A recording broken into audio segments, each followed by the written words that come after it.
Welcome to The Explainer. Today, we're unlocking the secrets of a really ancient oracle. But here's the twist.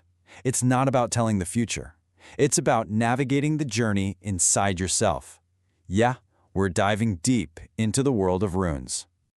Our journey kicks off with a pretty intense myth. You've got the Norse god Odin, who, in this incredible act of self-sacrifice, hangs himself from the world tree. He stays there for 9 whole nights, not for power over anyone else, but for wisdom, for the kind of deep insight that only the runes could give him. So, that powerful origin story really sets the stage for what these symbols are all about. They were once a huge part of Germanic culture, but then they just fell into obscurity for centuries, only to be rediscovered and totally reimagined for our modern world. So what exactly is a rune? Well, the word itself, runa, comes from Gothic, and it means a secret thing, a mystery. And for the ancient people who used them, these were so much more than just letters in an alphabet. They were like little vessels of meaning, symbols of immense power that connected to every part of their lives. And believe me, their journey is a long one. I mean, we're talking about everything from prehistoric carvings in Sweden to the historian Tacitus describing how they were used for divination. For centuries, runes were everywhere, in poetry, in magic, on inscriptions. But then, around the 1600s, their use as an oracle just sort of faded away. They became a lost art for over 300 years. That is, until the late 20th century when they were rediscovered. But this wasn't just a simple revival, it was a total reimagining. The runes were essentially reborn, not as a way to predict your luck at the casino, but as something way, way deeper. Okay, let's really get into this, because this is the most important point of the whole thing. There's a huge line in the sand between fortune-telling and consulting an oracle. Fortune-telling, tries to predict what's going to happen and tells you what to do, which kind of lets you off the hook, right? But an oracle brings your focus right back to this very moment. It shines a light on the inner choices and hidden stuff that is shaping your future right now. It puts the power back in your hands. And that gets to the core of it all. The runes are a mirror. They don't magically show you some fixed, unchangeable future. No. Instead, they reflect back to you the dynamics that are already playing out inside of you. Your fears, your hopes, your patterns, the things that are actively creating your life moment by moment.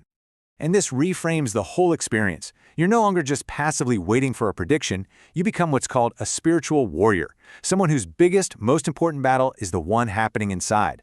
The whole quest is for self-knowledge and real, personal transformation. So, if this is a tool for your own personal journey, how do you actually use it? It's honestly more straightforward than you might think. Let's take a look at how it all works.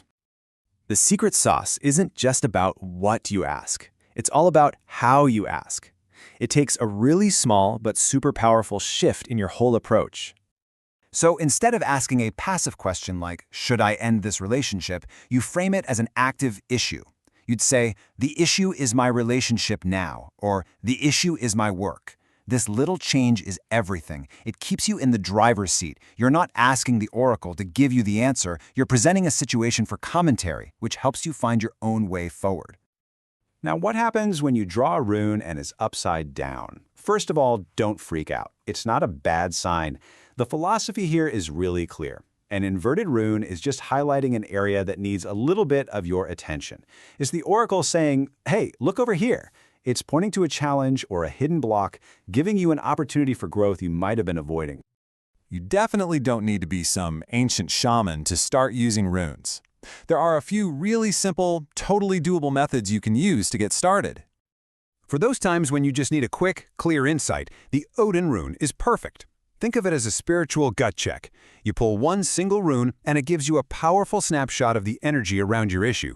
It's awesome for focusing your mind when you're up against a big decision. If you want a little more detail, there's the Three-Rune spread. This one creates a kind of mini narrative for you. The first rune shows you your current situation. The second suggests what you need to do. And the third, well, that one reveals the new situation that's likely to pop up if you take that action. It basically maps out a potential path. And then, for the really deep, complicated stuff, you have the Five-Rune spread. This one adds 2 game-changing new layers. It doesn't just show you the situation, challenge, and action. It also includes the sacrifice, what you might need to let go of to move forward. And it finishes with the new, evolved situation. It's a really comprehensive look at everything that's going on. Okay, So we've got the history, we've got the how-to, but let's kind of zoom out and bring it all together. What's the real purpose of doing all this? Why does any of it matter?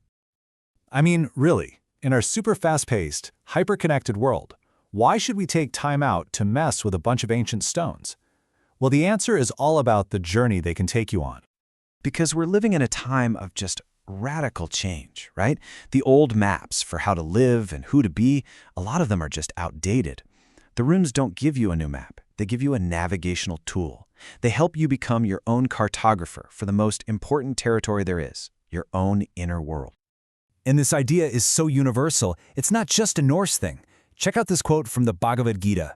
The journey isn't about fighting some external enemy. It's about understanding and working with your own self, which can be at the same time your best friend and your biggest opponent. So the ultimate battle, it's a battle for perception.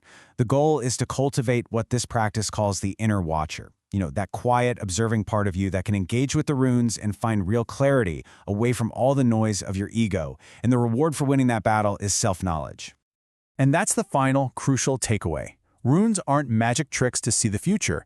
They're a timeless tool for the most essential human quest of all, the journey to truly know who you are. So the real question isn't what the runes will tell you, it's what part of yourself are you ready to meet?